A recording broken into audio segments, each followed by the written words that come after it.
ټیک ټاکر معنا دله، ټیک ټاکران معنا دلګان، و دلګان و ټیک ټاکران هغه کې اول نمبر. لیکن دلته دغه حال و چې د آخري نبی نوم نور معلوم او خپل پیغمبر نه پیژني چې زموږ پیغمبر دی څوک، زموږ نبی دی څوک. دا قسم خدا کور معلوم. دا زموږ د معاشرې د ځوانانو حال دا چیز دی.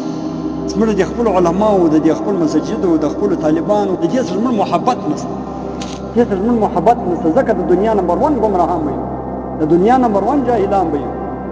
اوس ورسه عیسائی اسرائیل له ورسه کافر له ورسه هغه به تا ته د خپل نبی مکمله شجره دروښي.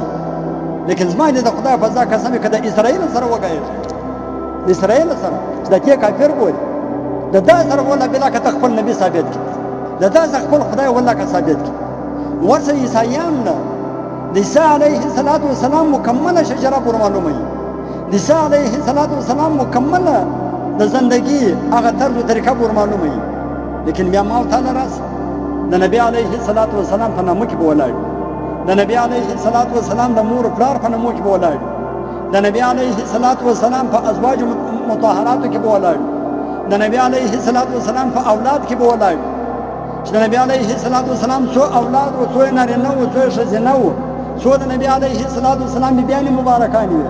نبی علیه السلام په څومره عمر باندې نبی سلو، څومره عمر په مکه کې تیر کړي، څومره عمر په مدینه منوره کې تیر کړي، او چیرې وفات سلو د زندګي سره کم تیر کړ. وچ به ولاړ کافر مو وچ لري، کافر چیز دی. مستي محبت د علماء سره ختم شو، مستي مینه او تعلق د علماء سره ختم شو. هغه زموږ مستي چې کم دشمنان دی هغه مې اول د ماجد امام دی او بیا مې عام علما دي. دا به ذلیل یو، ذلیل په دنیا کې به هم ذلیل یو، په قبر کې به هم ذلیل یو، په ورځ د قیامت به د رسول الله په مخ کې شرمنده یو. خدای تعالی جل ورځ د قیامت به د رسول الله په مخ کې ذلیل یو.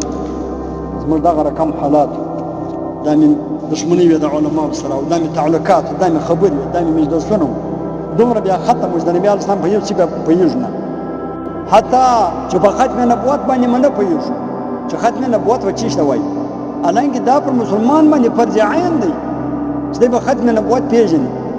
دا اوس هغه ورځ یو ویډیو مې کتل، یو میډیا والا دی، هغه یو څو ځوانانو ته ورسي ای په ژړه کې د لګیم کړي نه دا په ژړه کې دا پیشنونه جوړي دا هم کې کړو په دا کې به داسې اول نمبر. نو هغه د میډیا والا پوښتنه جوړ کړل چې زموږ د نبي نوم چیش دی او آخري نبي څوک دی. زما د خدای په ذات قسم کې یا نوم ورښولی دی آخري نبي ورښولی دا مسلمان. لیکن دا چیز و ټیک ټاکرانو مفتي عبد الجبار، مفتي عبد الجبار، خدایا ستا دین خادم بچی د هوا آدم، خدایا ستا دین خادم بچی د هوا آدم.